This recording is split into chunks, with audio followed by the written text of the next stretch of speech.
In the darkness just before dawn, a plane takes to the skies above Marion, carrying VIP passengers who share a common story from long ago. I joined the Navy. He sent me to the Pacific. I went in on D-Day, Utah Beach. Navy Air Corps, submarine patrol. I was a kid. I was 20 years old. We were trying to save our country. The plane heads east as the day dawns, touching down in less than 2 hours We'd like to welcome you to Washington, D.C. at Reagan National Airport. Meanwhile, inside the terminal, the morning rush suddenly stops. And as the heroes stream out, the applause goes on and on.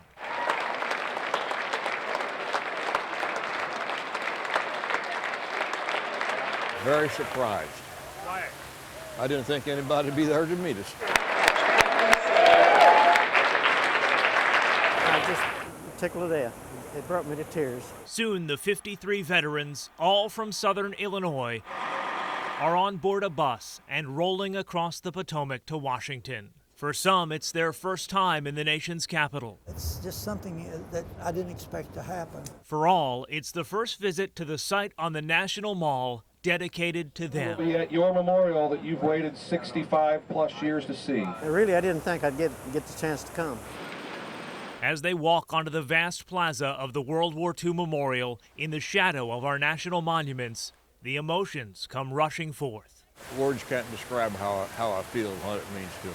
Richard Kennedy of Mount Vernon served with the Navy Air Corps. Brings back a lot of memories, some pleasant and some very unpleasant. For Joel Healy of Norris City, who marched with the Army through Europe, it is tough. I was in the middle of it over yonder, and for me to come back here, especially when he considers the 4,000 gold stars on the west side of the memorial. I'm glad I came, but sorry, in a way, I don't have my buddies with me.'t star represents 100 who did not come home. So I went over with them, and I thought we ought to all come back together, but wasn't so. Wasn't so. To those who served, they bring to mind the names and faces who were at their side. It's very touching. It touches your heart.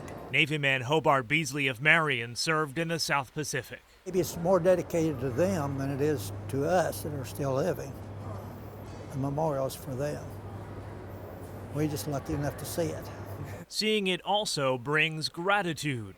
Air Corps veteran Thomas Julian of West Frankfort says he's been blessed. Think about being lucky being back. You don't realize that how fortunate we are. These heroes, now in their 80s and 90s, know that growing old is a privilege others did not get. Johnny Key of Christopher saw many lives lost in the trenches of Europe.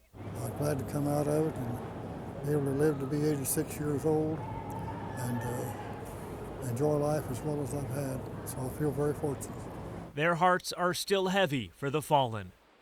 But on this day, after nearly 70 years, these veterans see firsthand that the cost of freedom paid by them and so many others is enshrined in the heart of the nation forever. It's a wonderful memorial.